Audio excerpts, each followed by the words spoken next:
Effective SBAR Communication by Ray Masiak. The scenario is as follows. The patient is admitted to the cardiovascular intensive care unit after having his mitral valve and aortic valve replaced.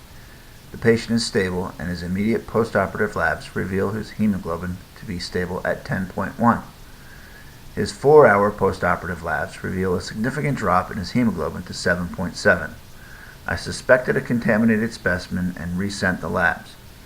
The surgeon on call for this patient was on the phone with another nurse for another patient. I notified that nurse that I needed to speak to the surgeon when she was done. The phone call went like this. Hello, Dr. Hartcutter. This is Ray in the CVICU. This is in regards to the valve surgery patient that we had earlier today. Yes, his postoperative hemoglobin was stable at 10.1, and his 4-hour post-op hemoglobin dropped to 7.7. I suspect it was contaminated specimen, so I resent it due to such a rapid drop without any evidence of bleeding. Yeah, if the reading is correct and it does come back low, at what level would you like me to transfuse? If it comes back below 7, then transfuse 2 units of blood. Okay, so if the hemoglobin comes back below 7, transfuse 2 units of blood. Yes. Thank you, Dr. Hartcutter. Good night.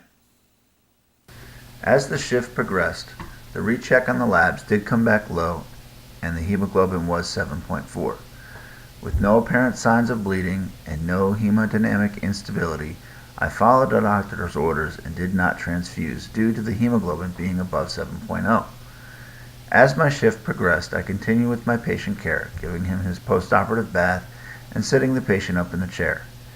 It was now change of shift and the oncoming nurse was at the bedside with me getting a report. I explained to her about the hemoglobin, the recheck, and the order to transfuse. The patient at this point had started trending lower cardiac indexes and lower SVO2, which can be an indicator of a lower hemoglobin.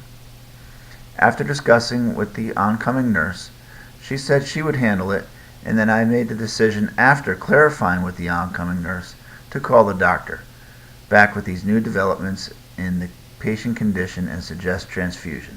The phone call went like this.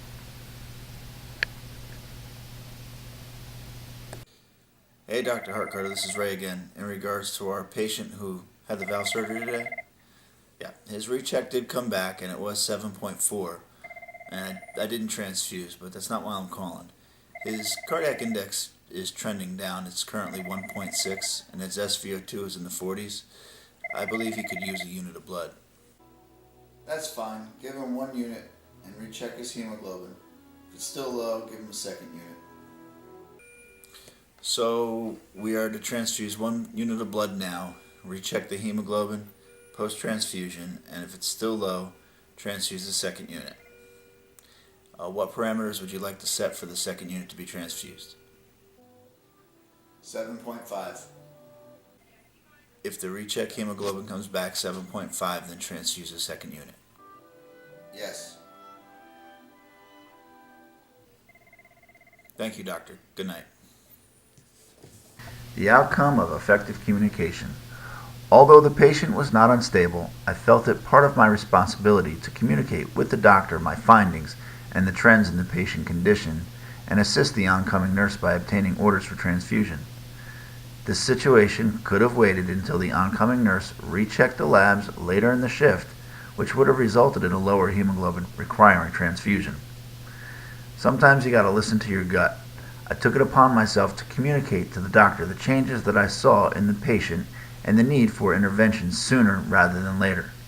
I felt that the oncoming nurse could have potentially got busy with her shift assessments and may not have gotten to rechecking the labs until later in the shift. This may have resulted in a poor outcome for the patient and the need for more urgent interventions. By calling the doctor and bringing it to his attention using SBAR format, I was able to obtain the order for transfusion for the oncoming nurse.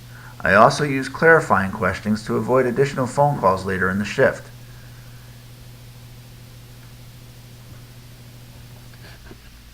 In conclusion, before you make the phone call, gather your thoughts.